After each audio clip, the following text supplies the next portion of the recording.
have any pre-race shenanigans this week. It's hot out. I did get a haircut though. I had a bad set of hat hair because the headset. I was interviewing RD3 and I just got a good look at this and it was just all over the place. So I got a haircut. There we go.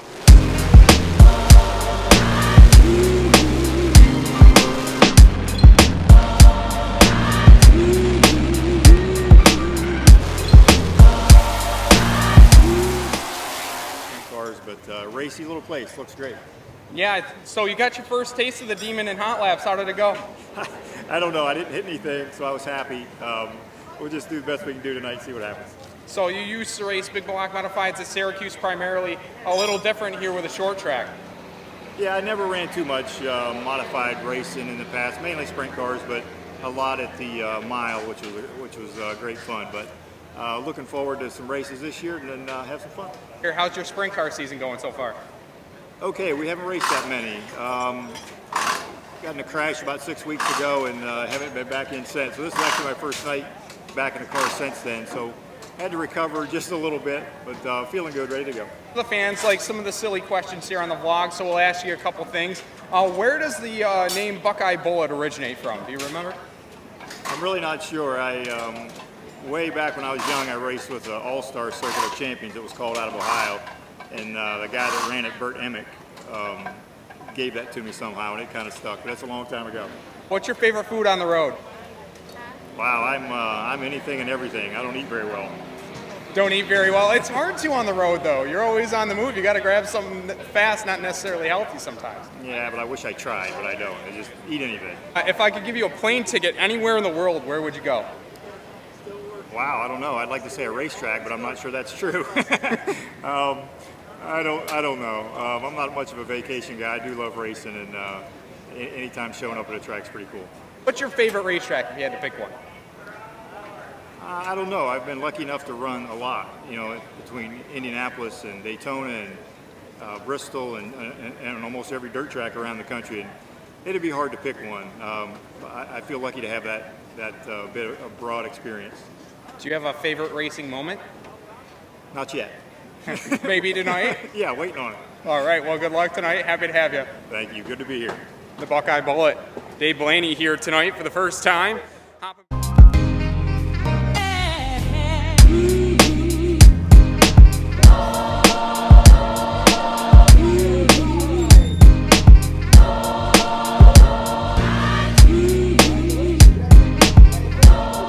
That time of the night, it's the race night recap here at the Brewerton Speedway 4-division show in just a little over 2 hours. We had not one but two first-time winners here at the Brewerton Speedway in the Firehouse Subs Mod Light. Jim Bogat had a monkey on his back, kicked that monkey off last weekend, and picked up a win. He made it 2 in a row this weekend as he picks up yet another feature win here tonight, so that's 2 in a row for the Firehouse Subs Mod Light owner, number 1, Jim Bogat. In the JB Logging and Firewood 4 cylinders, Chris Bonofsky's had awful luck timing issues in the motor. Ended up blowing her up a few weeks back, put a new power plant in at number 16, and it was a rocket. Picked up the feature win by about a half a straightaway over the rest of the field. Tyler Trump, his grandparents used to own the Brewerton Speedway. Last week, he didn't even make the feature. Tonight, he dominates in the SUNY Canton Sportsman, picks up a win at Fulton and a win at Brewerton in the last 3 weeks. Good job, Tyler. In the Tracy Road Equipment Big Block Modifieds, the top was fast, then the bottom was fast, and then they were both fast. And after 35 laps, Tim Sears Jr. picks up his first career Big Block Modified win here at the D-shaped Dirt Demon. So he, all in all, a very fast night, 2 first-time winners, and great racing all around.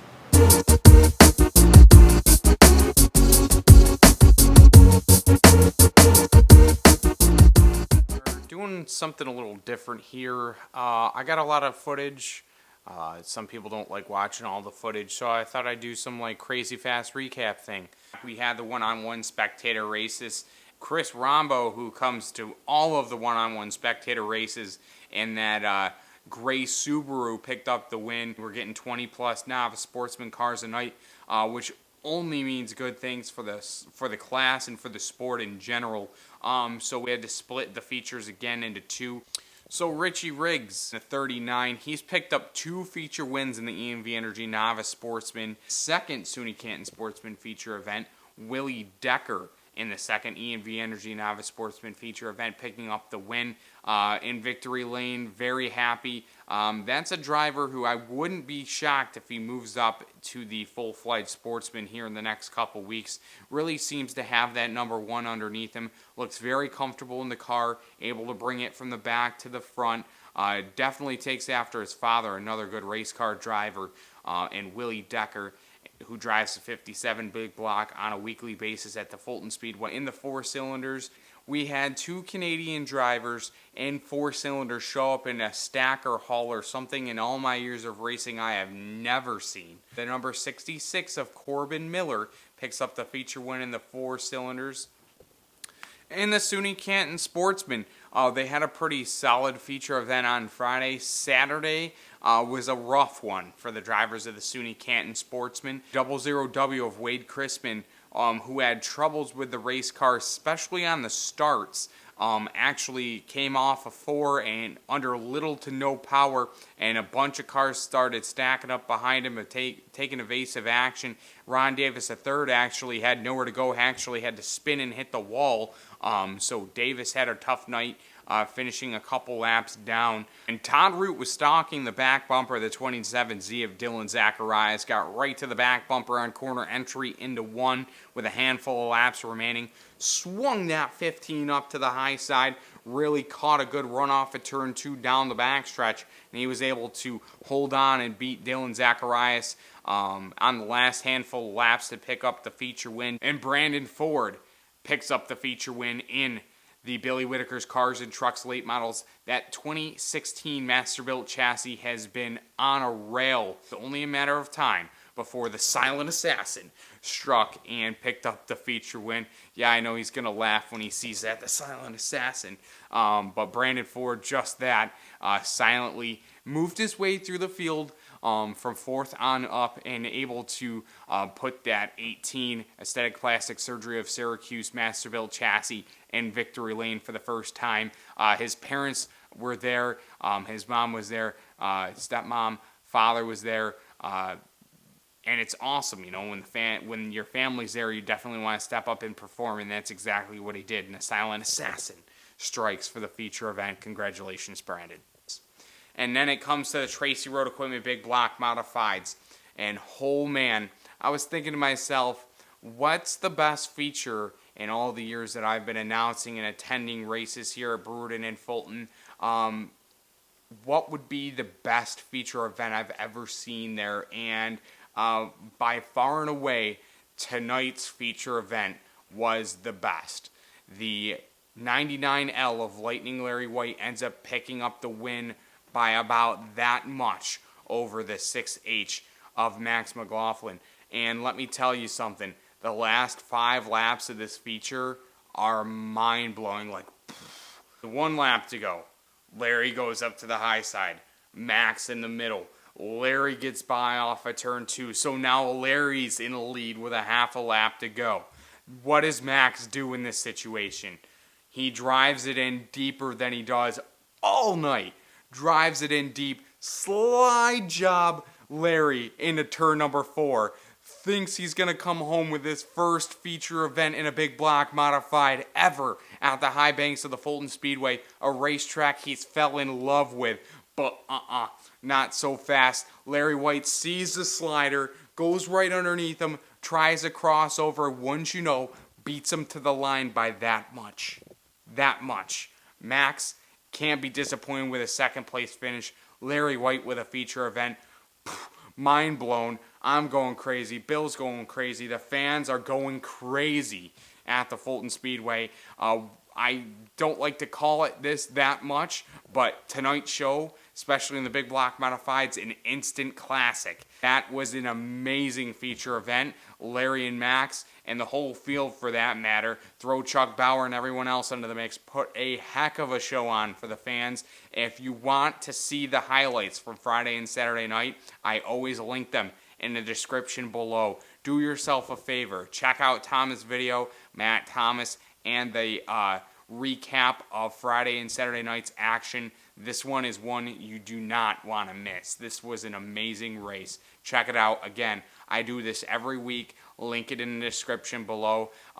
It was so crazy after the race, after all of the interviews. The track was shutting down. We were still talking about the feature in the tower at least 20 minutes after the feature went checkered, and they actually shut the lights on us, so I didn't even get to do my 0 to 60, or I really didn't get to do my race night recap.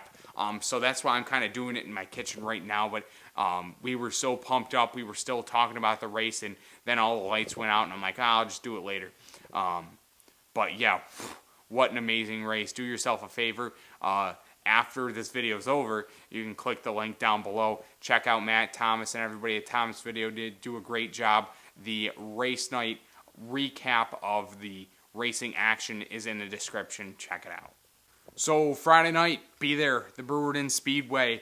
Only night of the week we're racing here, as we're off on Saturday at the Fulton Speedway because of graduation weekend. I will not be there. I'm actually taking one of the rare nights off and heading up to the NHL draft in Buffalo. I couldn't miss this event. It's so close to me. I am a huge hockey fan and a huge Buffalo Sabres fan. I try to go to as many games as I can a year, and the draft is in Buffalo, and it's kind of like a one-time opportunity for it to be in Buffalo, and it's just something I couldn't pass up, so I will not be there on Friday night. Camden, best of luck. I'm sure you'll do great. Don't worry about making mistakes. Just go out there and have some fun, and fans, show them some love. It's definitely tough. Announcing's not an easy thing to do, especially when you're coming to a new racetrack, and Camden, other than myself, are the kind of the younger announcers out there right now. I'm sure he'll do a great job. Camden, good luck, and let me know if you guys need anything. But I'm going up early on Friday, golfing with a college friend of mine. I'm sure we'll take a couple shots of that on the blog, and then we're going to go check out FanFest at the NHL draft. So I hope to be recording here a little bit here and there from the NHL draft and have this whole kind of weekend up on the vlog for next week. So if you're interested, next week's going to be pretty interesting. We'll see what we get as far as that's concerned. Good luck to all the competitors at the Brewerton Speedway on Friday night. Stay safe. Camden, good luck. Bill, thanks for letting me take this rare night off to go do something else that I'd love to do and can't wait to do.